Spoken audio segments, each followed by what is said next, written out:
A minhocultura ou vermicompostagem é o processo de reciclagem de resíduos orgânicos com a utilização de minhocas.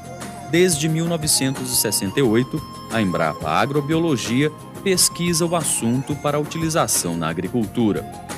A minhocultura tem várias aplicações e adapta-se muito facilmente tanto ao campo como ao meio urbano, tendo dupla função: a produção de humus e a produção das minhocas.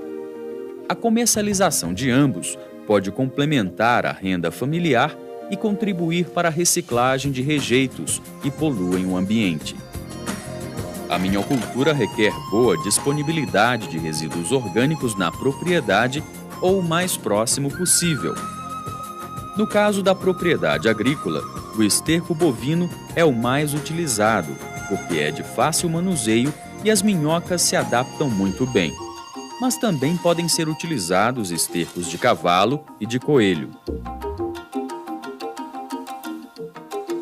Os resíduos vegetais, como capim-napier, restos de capina, leguminosas e folhas, também podem ser aproveitados. Quem está na cidade pode utilizar resíduos domésticos, como casca de vegetais e frutas, cozidos ou não, guardanapos de papel e todos os tipos de resíduos orgânicos que normalmente vão para a lixeira.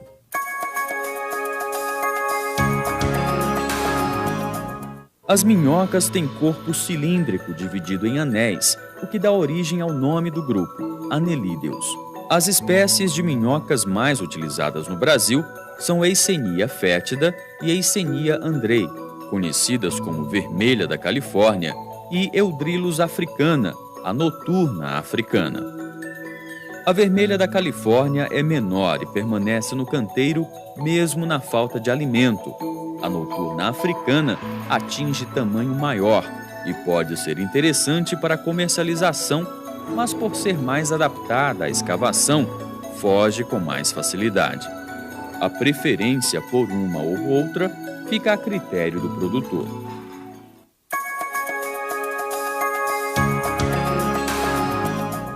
O processo de vermicompostagem começa com a escolha dos canteiros, que podem ser de alvenaria, bambu ou de concreto. Mas antes da montagem dos materiais nos canteiros, é necessário preparar os resíduos orgânicos. Se for utilizar o capim-napier ou leguminosa, ele deve ser picado em picadeira para forragem. As leguminosas, por serem ricas em nitrogênio, enriquecem o humus.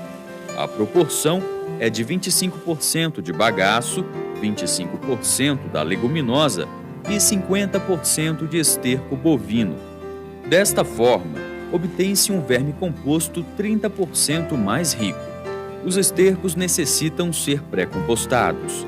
Iniciado o processo de decomposição, a temperatura pode atingir até 70 graus centígrados, o que geralmente leva uma semana. A temperatura pode ser controlada por um termômetro ou pode-se utilizar uma barra de ferro. Quando não é possível mais segurá-la, é hora de revirar.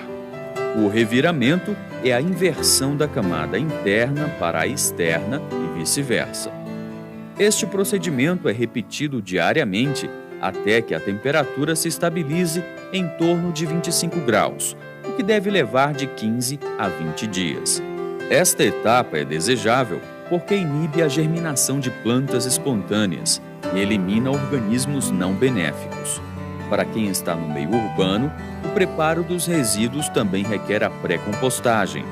O ideal é armazenar os resíduos separadamente até obter a quantidade suficiente para montar uma pilha de 80 centímetros a 1 metro de altura. Para facilitar esse processo, pode-se fazer uma rede metálica com 1 centímetro de malha. A rede é colocada em forma de cilindro com 80 centímetros de altura e 70 centímetros de diâmetro. Estacas de bambu são utilizadas para manter a rede de pé. A rede de metal é ideal para evitar que ratos roam a tela. Para facilitar o manuseio, sugere-se uma porta por onde entram e saem os resíduos. Com a enxada, revire superficialmente a terra no local onde será montada a pilha da compostagem para que a primeira camada de resíduos entre em contato com os micro-organismos do solo. A montagem da pilha é realizada alternando-se os diferentes tipos de resíduos. A cada camada montada, deve-se irrigar sempre. Isto é fundamental para dar condições aos micro-organismos de transformarem e decomporem os resíduos. Após mais ou menos 30 dias, as minhocas podem ser colocadas no local. A montagem dos canteiros é simples.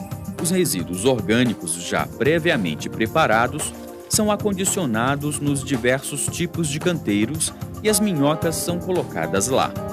Outra forma de produção do vermicomposto é o método utilizado em países como Cuba, Argentina e Itália. Neste caso, devem ser colocados apenas 10 centímetros de resíduo e em seguida as minhocas. A cada semana, colocam-se mais 10 centímetros, até atingir 60 centímetros ou passarem-se 3 meses. Ao optarmos pela colocação dos resíduos em camadas, as minhocas elas vão ter alimento permanentemente. Com isso, maior chance de completar todo o ciclo de reprodução e a capacidade de se adaptar a diferentes tipos de resíduos. Por outro lado, existe a preocupação de estar semanalmente repondo esse resíduo, né? E as minhocas vão estar mais sujeitas a intempéries. Quando a gente faz a opção pela formação dos canteiros de 30 centímetros, não há mais a preocupação da colocação semanal de novos resíduos. Por outro lado, ao longo do processo, as minhocas elas vão emagrecendo e não tem chance de completar todo o seu ciclo de reprodução. Depois de colocar as minhocas, o material deve ser coberto com capim-napier ou folhas de bananeira para manter a umidade e proteger as minhocas da luz.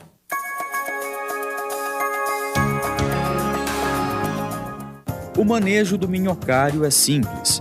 Basta molhar com frequência, mas com cuidado para não encharcar.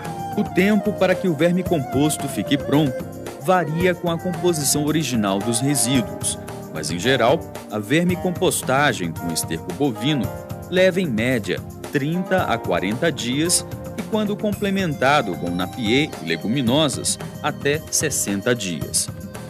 O vermicomposto estará pronto quando apresentar aparência de pó de café, ou quando, ao esfregar uma amostra na mão, ficar com aparência de graxa. As minhocas também ficarão mais lentas e mais magras.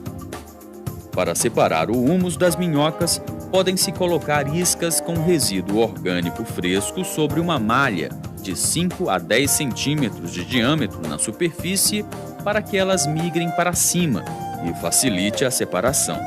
No caso do peneiramento, deve-se evitar irrigações do vermicomposto durante uma semana para facilitar o trabalho. O húmus resultante deste processo proporciona um ambiente favorável ao cultivo. A aplicação deste húmus é muito eficiente na composição dos substratos para a produção de mudas. Para espécies mais exigentes, como o tomate e o pepino, por exemplo, deve ser enriquecido com 5% de cama de aviário ou torta de mamona. Desta forma, deve ser utilizado em maiores quantidades, em solos com baixo teor de matéria orgânica, compactados ou muito arenosos. Na produção vegetal, o húmus atua principalmente melhorando as condições físicas do solo. As minhocas também podem ser comercializadas para a produção de farinha como complemento alimentar de animais, como ração ou in natura, para a isca de pesca e na alimentação de galinhas.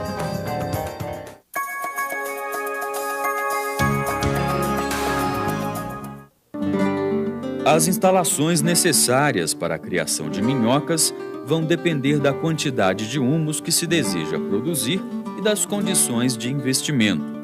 Os canteiros de bambu têm a vantagem de serem feitos com material de fácil disponibilidade e ainda possibilitar melhor a aeração e temperatura mais amena para as minhocas.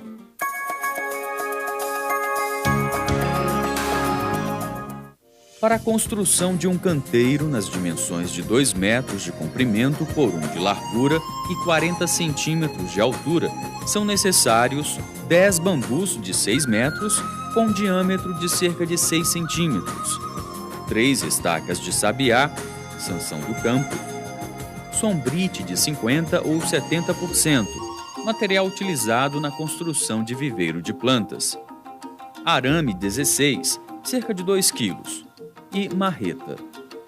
Inicialmente, colocam-se as 3 estacas em cada canto, uma por dentro e 2 por fora, com 60 centímetros de altura, sendo que 20 centímetros ficarão no solo para dar sustentação. A estaca é batida com uma marreta. Cortam-se os bambus com 2 metros de comprimento.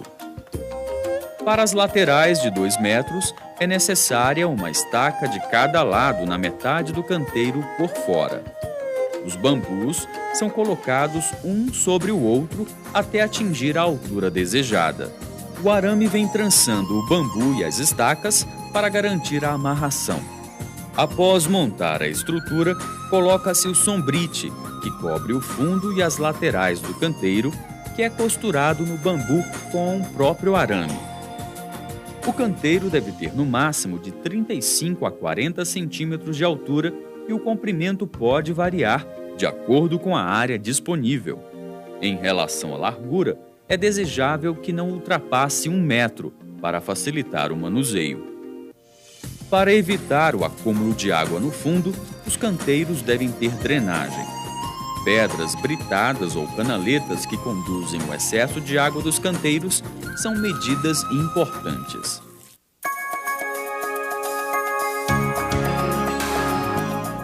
No caso dos canteiros de alvenaria, o fundo pode ser confeccionado dirigindo o caimento para o meio do canteiro. Nessa canaleta é colocada uma proteção para evitar a queda das minhocas, mas permitir a saída do líquido. O humus líquido é direcionado por um cano e recolhido num recipiente. O humus líquido pode ser reutilizado no próprio canteiro das minhocas. Com relação à quantidade de minhocas a serem utilizadas no canteiro, recomenda-se 1 litro para cada metro quadrado.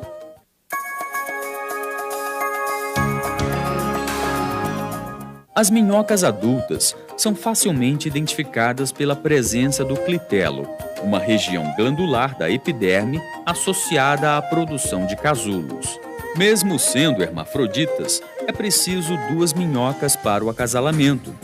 Após a cópula, se separam e cada uma produz seus casulos. Os casulos são uma espécie de bolsa contendo substâncias nutritivas para alimentar o embrião até a formação das minhocas. Cada casulo tem em média 3 minhocas. Elas levam cerca de 23 dias para saírem do casulo quando as condições de temperatura, umidade e alimento estão ideais.